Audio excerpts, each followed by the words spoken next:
Ya,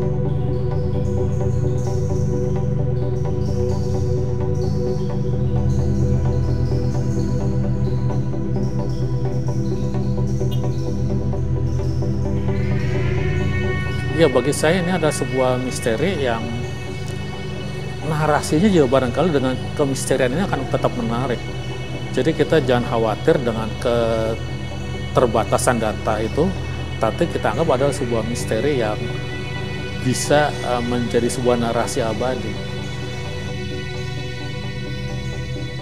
Halo, selamat siang. Saya sekarang berada di daerah Jalan Matraman di Gramedia. Saya ketemu dengan Bang Chandrian, arkeolog yang punya channel YouTube juga. Dan saya tertarik karena Bang Chandrian ini merupakan salah satu orang yang mendapatkan informasi pertama terkait keberadaan relief yang ada di Sarinah yang baru ditemukan, dan sampai sekarang juga masih misterius siapa yang buat dan siapa yang merancangnya. Dan saya akan ngobrol dengan Bang Chandrian lebih jauh tentang itu. Kita ngobrol di dalam. Mari Bang, Yuk. ngobrol di dalam.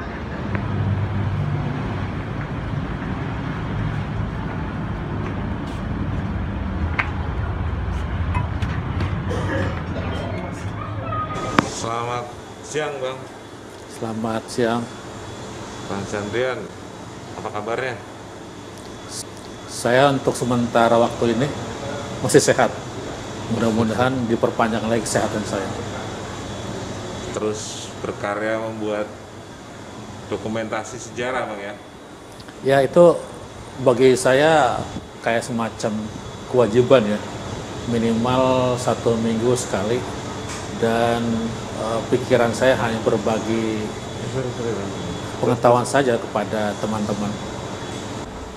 Relief itu Abang dapat cerita itu udah lama ya? Sudah. Dari kapan itu? Mungkin bisa diceritakan? Itu kan informasinya resmi ya dari pihak Sarinah ya, karena mereka juga udah cukup kooperatif ya untuk mengkonsultasikan bagaimana melestarikan.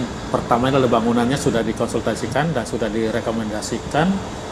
Lantas juga lift eskalatornya juga, lantas kolam reflektornya juga oke. Tapi terakhir ini sekitar bulan Mei itu ada berita Mei 2020 ya. Itu ada berita bahwa di situ terdapat relief. Kebetulan di belakang sebuah perusahaan yang sudah ditutup ya. Kedai. Di belakang perusahaan yang sudah ditutup? McD. McD ya? Iya. Oh, iya. Itu bulan Mei, tapi saya bersama tim itu terus mencari dan konsultasi semua itu, baru bisa melihat secara langsung itu pada bulan Oktober 2020 secara langsung. Soalnya tempo hari kan ketika melihat juga agak sulit ya, karena semuanya masih tertutup rapat dengan beberapa material tambahan, kebangunan tambahan yang dalam itu sendiri. Dan juga pada saat itu kita tidak bisa langsung karena masalah pandemi COVID-19 ini. Tetapi baru Oktober bisa melihat, karena itu juga harus dengan protokol kesehatan yang cukup ketat. Jadi masuk ke situ juga harus melalui tes rapid maupun juga tes antigen atau swab yang bisa menjamin kesehatannya di dalam. Nah, pada saat pertama kali mendapatkan informasi itu, Abang punya background informasi tentang itu nggak? Ya, tentunya sudah mencari sebelum menentukan ke lokasi. Itu juga semua data yang berkenaan dengan relief itu tetap kita kumpulkan, walaupun sedikit. Ada, dapat apa aja tuh? Mungkin bisa Ya, di-share. cuma kita mendapatkan ya mencari data tuh siapa sih perupanya dan kapan tuh dibangun. Itu dua poin itu yang harus kita cari. Tapi pada saat itu tim mencari nggak ketemu. Nggak dapat. Bukannya nggak ketemu. Artinya nggak ketemu itu juga kita juga menggunakan juga tim yang lebih ahli lagi, perupa ya, dari IKJ yang juga ada seorang perempuan yang Arsitek. apa tuh arsitek yang banyak meneliti tentang karya-karyanya Bung Karno, mereka juga tidak mendapatkan data tersebut. Memang waktu saya masuk ke dalam itu saya curiga ini nggak mungkin dibuat oleh pematung kelas bawah, minimal kelas atas lebih ke atas lagi. Kenapa itu, Bang? Patungnya cukup bagus. Walaupun saya tidak ngerti yang namanya estetika seni, tapi saya melihatnya dengan subjektivitas saya cukup bagus. Karena Bagus itu referensinya misalnya kayak patung Selamat Datang, patung Pancoran misalnya, atau lebih dari itu, lebih ya? lebih dari itu. Kalau itu Edi Sunarso ya? Itu Edi Sunarso, kemungkinan nih minimal sekelas Edi Sunarso ke atas. Jadi memang kalau kita melihat gesturnya itu bagus sekali ya. Jadi sebuah cerminan Indonesia yang digambarkan melalui visual seni, tetapi memang sebenarnya sih nggak realitas ya. Jadi sebuah petani jadi gagah. Padahal di lapangan kan belum tentu segagah itu. Iya. Nah, penggambaran kegagahannya itu, terusnya perempuannya dengan keelokannya itu, lantas juga beberapa aktivitas keindonesiaan pada saat itu, kesehariannya itu digambarkan di situ. Itu cukup representatif dan bisa jadi bagian sebagai jendela untuk melihat kultur Indonesia. Mewakili idealisme Soekarno ya? Iya, saya yakin itu sebuah cita-cita ya, sebuah visi. Jadi relief itu adalah menggambarkan sebuah visi dari seorang presiden atau juga visi dari Indonesia merdeka pada saat itu. Kalau dari ukurannya itu termasuk langka untuk relief seperti itu? Ukuran sudah umum ya, Umum itu melebihi dari skala 1:1 ya, melebihi ya. Karena itu mungkin bisa 1:2 lah. Orang yang sebenarnya digambarkan 2 kali lipat Lebih besar, atau 1,5 kali skalanya. Itu cukup menarik dan juga cukup menyedihkan sekaligus. Karena ketika tim dan saya mampir ke sana, itu ternyata terjadi vandalisme.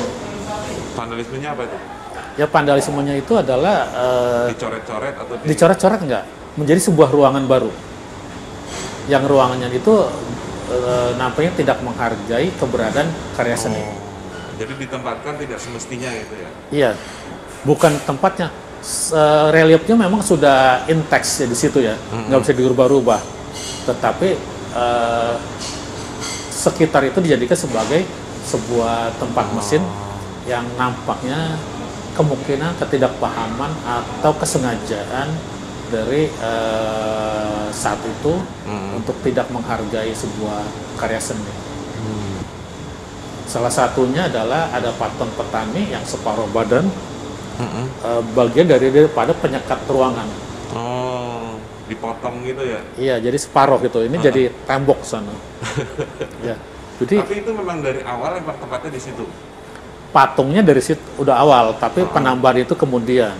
Kalau reliefnya juga awalnya dari di situ? Di situ, semua berada di situ. Tidak dipindah ya? Nggak pernah ada pemindahan, memang dibuat di situ, diperuntukkan di situ, tapi banyak orang yang tidak tahu. Termasuk saya sendiri nggak pernah tahu. Saya dulu kecil di situ, tapi kok ditanya relief itu blank. Enggak, saya nggak pernah lihat.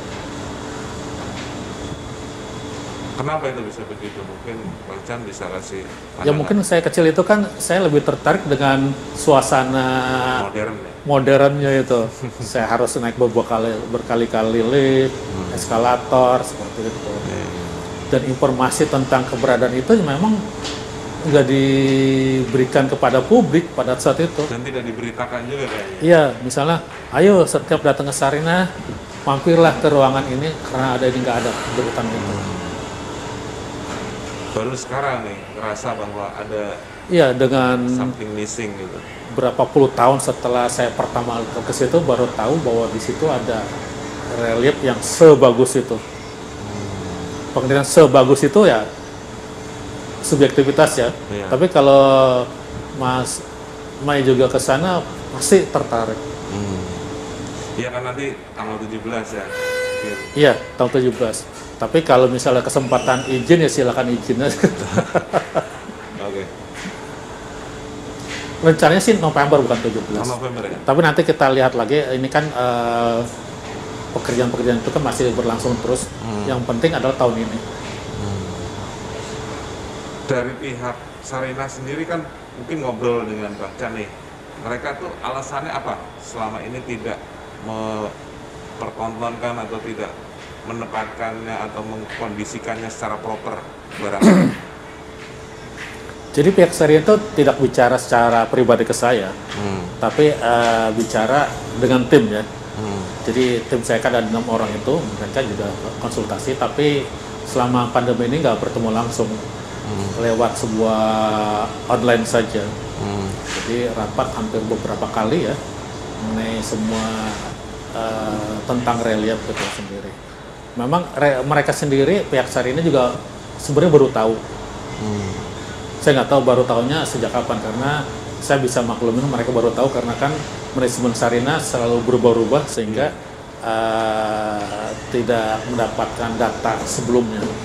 Dan kedua, data tentang kearsipannya mungkin juga tidak bagus ya, sehingga tidak tersimpan dengan baik dan tidak bisa terbaca kembali pada waktu-waktu kemudian hari ini. Dan memang ini sudah bagus pihak Sarinah memberikan laporan kepada tim ahli cagar budaya untuk bagaimana mengkonservasi relief yang cukup bagus ini.